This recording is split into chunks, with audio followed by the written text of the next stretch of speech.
Nay nag-ingon sa ko ang mga madiba nga, sige ra daw ko numi og laag. Ambot kung unsay point of view or pasabot aning mga tawhana.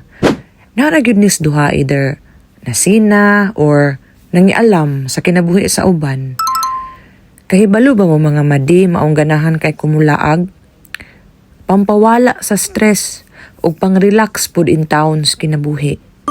Sa una bitaw diha pa kus Pinas, wa jud ko ilaag-laag. Moingon na lang ng uban pod nga kanang, sige ra man kaglumlom na imong kwarto, laag-laag pod oy. Mao na karon, di ana ko diri sa UK. Moingon na pod nga, sige ra man kaglaag. Maglibog pod ta no, kining ubang tao bitaw. Bisag unsa pa imong buhaton, naajud sila ika-istorya, naajud sila ikasulti. Sultihan ta mo mga binday. Ang among kinabuhi diri sa UK, kung dili trabaho, balay ra gyud na pundo. Unya kay di man pud ta parehas uban nga kung dili trabaho, human shopping adto. May man to sila kay mga adunahan man. Bitaw kining ako ang mga iyaan sa tinuod lang pampawalas kamingaw, kalaay, layo tas pamilya, kasige taghandom, daghan tang gihuna-huna, mga bayaronon, kaugmaon, kinabuhi.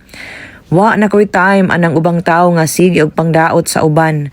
Wa na tay time ana kay kung hatagan nimo na slag panahon, mahurot imong energy. Pasagdi na sila. Kay sila ra po'y maut-ot sa kadugayan nilang panglibak. Ang importante diha, kahibalo kas imong kaugalingon nga wala kay gitapakan, wala kay gidautan, honest to goodness, pure play ka sa imuhang paningkamot. Kay kini ra bang makusog mang daot, maura ba dyan yung mga pirti ka mga maot, na pa mga simod nga gatuybo lang kay sigpang himantay. Sus, kung kabalo lang mo sa kinabuhi diri sa abroad, tinuod jud daay nang giingon nila nga ay pagbuot kay wa ka abroad. Tistingi og bayad ang monthly nimo nga balay nga 30K. 30K ha, Philippine money, Philippine peso unya, council tax, gas, electricity, nga modagan pod og 20 mil kada bulan, 50 mil tanan. Ginoo ko, mura na kag nag-monthly og Hilux or Fortuner des Pinas. Maunang og mulaag ko or me, pasagdai lang yun ninyo. Kay libre man sa ning ako ang paglaag no, kay igo ra man ko musakay, kung bana, unya libre ra pod niyang kaon. Ako, igo ra ko magsana all. Ana rang kinabuhi, dili ta manghimantay ug mulaag ng uban kay ilaha man ang katungod sa ilang kinabuhi, naningkamot man na sila sa pagpaningkamot gyud no. Ang atuan na lang diha mga manang, mga maring ug mga iyaan, pasalamat ta nga buhi pa ta. Napatay chance maka-explore to the top of the world. Matagbangon nimo sa matag adlaw, higayon nimo na nga makapasalamat kas labaw makagagahom nga nagsigapan ng imong mata og naa pa kay hangin nga giginhawa.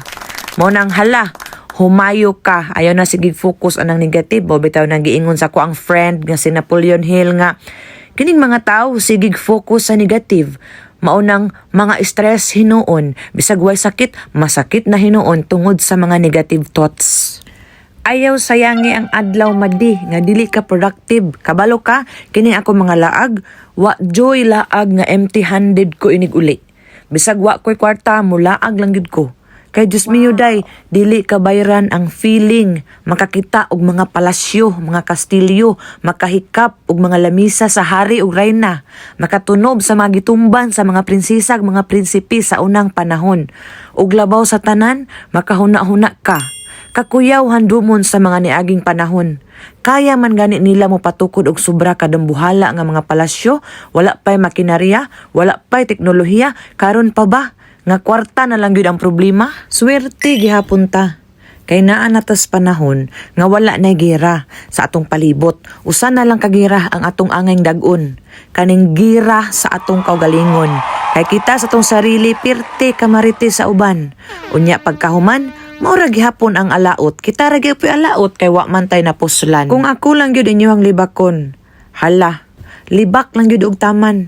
Okay ra gyud kaayo.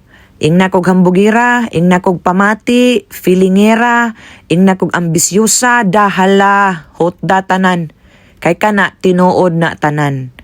Ikapanghambog yun nako nga nakatunob kog mga nindot nga lugar nga dili tanan gigasahan sa higayon.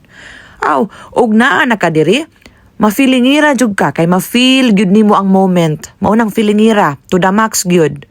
Ambisyosa, Ambisyosa gyud bitaw ko sa pagkatinuod lang kay ambisyon na raman unta ni nako. Unya wa damha, niya naman ko diri.